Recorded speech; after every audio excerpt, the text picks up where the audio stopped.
Hello and welcome to the UW Medical Physics Virtual Science Exploration Station. We are so glad to have you here. My name is Sydney and I am a medical physicist. Now you may be wondering, what is medical physics? As the name would suggest, medical physics is the space where physics meets medicine. As physicists, we work on the technology that helps doctors diagnose and treat diseases such as cancer. We are the scientists behind medical imaging, radiation therapy, and nuclear medicine. That includes X-ray, CT or CAT scans, MRI, ultrasound, PET scans, and more. Most people have had experience with at least one of these devices, even if only at the dentist. You've probably had a dental X-ray to look at your teeth. And so something that is common to many of these applications is radiation. You may have heard of radiation before, or maybe not. You may have some ideas about radiation, maybe some questions. Is it good? Is it bad? Is it dangerous? What is it? Where is it? How does it happen? How do we know it's there? These are all very good questions, and our plan for today is to hopefully answer some of these questions that you might have, and then show you how you can detect and see the radiation that is all around us all the time. Okay, but first, what is radiation? You can think of radiation in terms of energy. It is the emission of energy, which can be in the form of particles. Usually, though, you can't see it or feel it or notice it. Radiation can be useful, but it can also be dangerous. This is partly why it is important to have people like medical physicists study radiation and know how to use it safely, how to protect against it, and how to measure it. In medicine, we use radiation for imaging and cancer treatment. X-ray imaging is called X-ray imaging because we use X-rays to see inside the body. And X-rays are a type of radiation. When we get an X-ray, radiation is being used in a safe and necessary way to understand what is going on in our body. Radiation is also used in medicine to target and kill cancer in the body. This is also done in a very controlled way so that only as much radiation as needed is used, and it is used very precisely to kill only cancer cells and to kill as few good, healthy cells as possible. Beyond medicine, radiation is also all around us all the time. We call this background radiation because it is always there in the background. This radiation is naturally occurring. How do we know this, though? Well, we detect it and we measure it. But no, not like that, not with a ruler. There are many ways that we can detect and measure radiation, but the one technique that we are going to focus on today is called the cloud chamber. So what is a cloud chamber and how does it work? You probably already know that most things we see are either a liquid, a solid, or a gas. Vapors are gas, and most vapors are transparent. The air all around us contains transparent water vapor, and clouds, like those pictured here, are accumulations of many tiny liquid droplets. When we look into a cloud chamber, we are peering through air with alcohol vapor. Special conditions in the cloud chamber cause the vapor to condense and form droplets near the chamber floor. This condensation occurs on electrically charged particles or ions created by cosmic rays or radioactivity. The droplets appear in these thread-like tracks along the path of each ray. These tracks fall to the floor of the chamber, and the process repeats as another cosmic ray passes through the chamber. Supersaturation is the name we use to describe the special conditions which make this droplet condensation possible. Similar to what happens to your water bottle, like we have shown here. The chamber air, which is sensitive to cosmic rays, is said to be supersaturated with alcohol vapor. This is another way of saying that the air is bursting with a lot of vapor that leads the vapor to easily condense to form a droplet. Charged ions left behind by a cosmic ray attract the vapor molecules, providing a site for these molecules to organize into a liquid state. We create supersaturation in the cloud chamber by providing a vapor source at the ceiling, which is a ring of felt soaked with liquid alcohol. This liquid evaporates easily at room temperature, and the air in the chamber contains almost as much alcohol vapor as possible. At lower temperatures, the air can hold less vapor. So by cooling the chamber floor, usually with dry ice, we create a large temperature difference between the floor and the ceiling.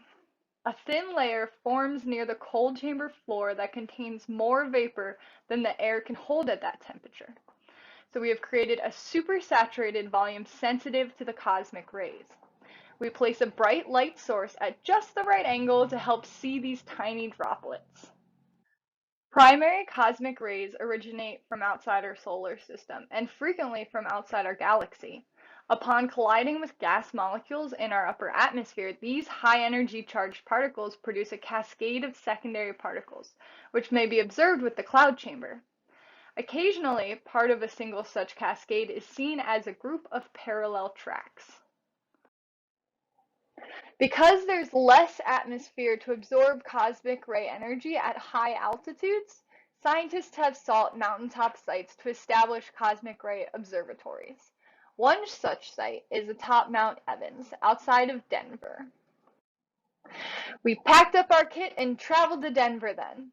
We visited this place called Mount Evans and spent several hours recording the cosmic ray tracks inside a van. In addition to observing frequent parallel tracks, notice the variations in track density and straightness. These factors help us distinguish different types of particles or radiation. Dense tracks contain more droplets along their length. This is because more ions are created and more energy is lost per inch of track length. Protons are heavy and tend to deposit more energy per length, and this effect increases as the particle slows down. Electrons are light and produce twisted tracks. Muons are common in cosmic rays, decay in 2 millionths of a second, and are 200 times heavier than an electron. Many of the straight tracks are due to the cosmic ray muons. Alpha particles are heavy and create dense straight tracks, which are easy to see and distinguish from the other types. A tiny speck of radioactive material on the end of this wire emits alpha particles of the same energy and in all directions. Alpha particles are stopped within the cloud chamber gas. We can see that horizontal tracks appear to be all about the same length. We call this track length the range. Another source of background radiation is radon. Radon is a radioactive gas which also emits alpha particles. Radon is created by radioactive decay within the rocks and minerals in and under our building materials. So it can build up in enclosed spaces such as our house, and even more so in our basement. Here we have accumulated radon gas and injected it into the cloud chamber. So you can watch as the alpha particles are emitted from everywhere within the chamber. Notice that many tracks appear as forked double tracks. We are viewing two separate emissions of energy here, or radioactive events, one very shortly after the other. Trillions of radiation events occur every second during a cancer therapy treatment. Medical physicists use more advanced detectors to measure and model this within the patient. We also use powerful computer hardware and code to simulate this complex process. We develop new instruments and methods as our science evolves. With the help of an adult and a few household items, you can build a cloud chamber at home. Stick around and watch the next video and we'll lead you through how to do that. Thank you so much for stopping by. Welcome back. As a reminder, my name's Sydney and I'm a medical physicist, and today we're going to be building a cloud chamber. Hopefully you had a chance to watch the video just previous to this that explained what a cloud chamber is and why we use it. In this section, we're going to actually show you how to build one. So what we're going to need is all of the materials you see on the table here. There is a handout and with instructions that also lists the materials for you. I am going to work off of my handy notebook, which I recommend you also have to record your observations and results of this experiment.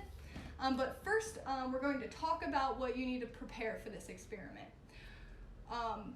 First thing is we're going to use a saltwater solution that we're going to freeze as our cooling agent. And so you want to freeze that for at least a day, freeze it for more than a day. You can't freeze it too long. That's what I have here.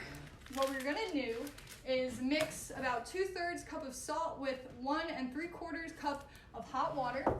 Mix that until all the salt dissolves. Stick it into a container of some sort. It can be a freezer bag, a freezer container, anything that you can seal and can be relatively flat on the top. And then you want to wrap that in aluminum foil and stick that in the freezer and forget about it for a day. Once you have that, come back the next day, and the only other thing you need to prepare is your balloon for if you want to observe the alpha particles in your cloud chamber. And so you just need a dark colored balloon, blow that up, rub it on your head. I've got my balloon right here. So you're gonna wanna rub it on your head, get it all really staticky, and then suspend that in your basement or a crawl space, and leave that for about an hour. And then collect that after we construct the cloud chamber. Okay, so now we're ready to start the cloud chamber construction. What you need for that is some kind of clear container with a lid. So I have a plastic container here. I also have a glass pickle jar that works with a lid. And so you just need one of those. The bigger the opening, the better, because you want to have a large area to observe your radiation.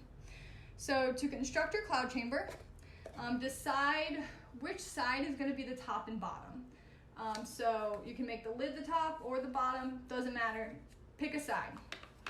You want to grab your sponge and a little bit of strong glue, adhesive, tape. Works. You just want the sponge to sit on the top without falling. So in this one, I could choose the bottom of the container to actually be the top of my chamber. I can glue my sponge into that.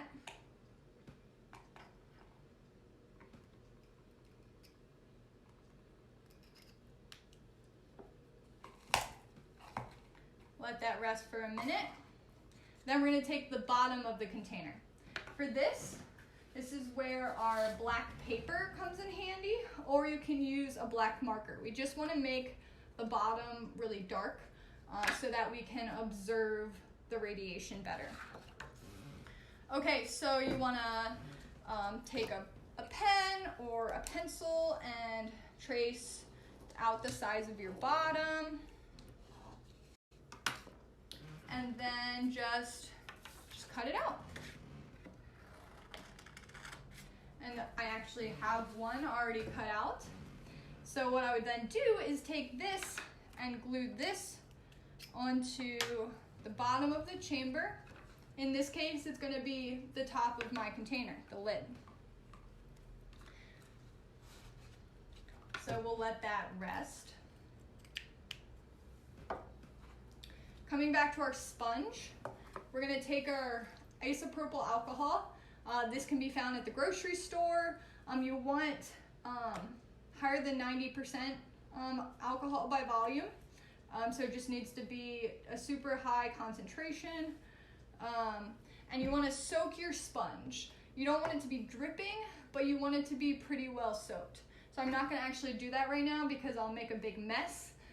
But I recommend having your adult help you with this and doing it over the sink. And so we will let that chamber rest while I show you this other one I have constructed.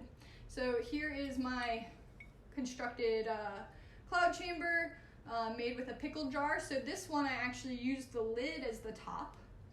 And I already actually have this sponge soaked. So we can screw that back on. And then let's see, what's our next step? All right, this is where we want to boil some hot water, or get your hand warmer out because we want to create a large temperature difference from the top and bottom of our chamber. So the bottom is going to rest on our frozen saltwater solution, and the top we're either going to have a hand warmer or two or a glass of hot water on top of it. So this is where I would recommend you boil your water or you get your hand warmer out, start shaking that, get it really nice and hot.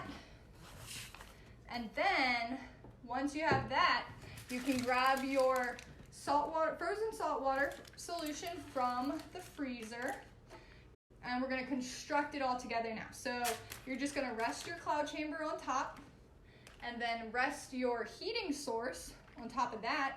So you have to be careful if you're using hot water cup, be careful not to spill it. If you're using just the hand warmers, you just want to place them on top evenly to really cover the top.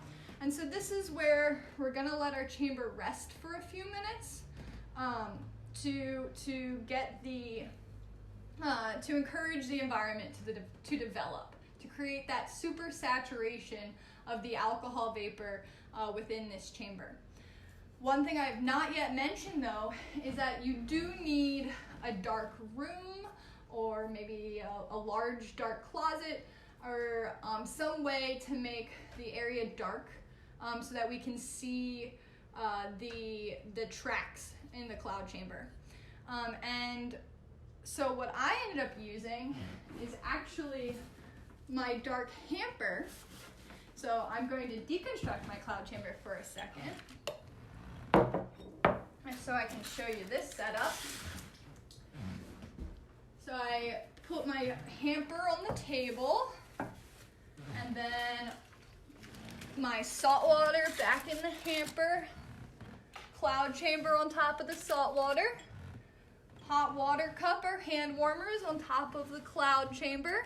Now where does the balloon come in? Okay, so now that you have it all set up, you want to run down to your basement, grab your balloon, grab my balloon again, and then you want to deflate the balloon without popping it. So you can take a little piece of tape and put a pin through it, or how I like to do it, maybe with your adult help, is to take some scissors and just cut a tiny little hole up by the knot.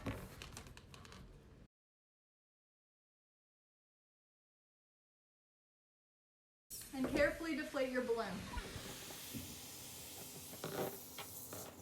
Okay, and with your deflated balloon, you're just gonna stick that under your cloud chamber, but above your saltwater solution, so it'll go right between there.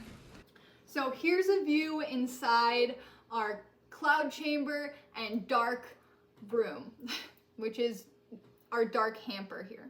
So I'll use my phone flashlight to illuminate the bottom area that is going to be sensitive to the cosmic rays.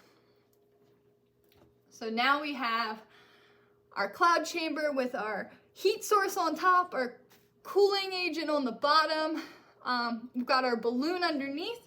So what we should be able to see now is our cosmic rays going through the cloud chamber near the bottom, as well as some alpha particles. And that's how we make a cloud chamber, to observe cosmic rays from space and alpha particles that come from the radon in our basements. Thank you so much for tuning in. Please look for the document with the instructions and materials. And thanks again. Hope you have a great weekend.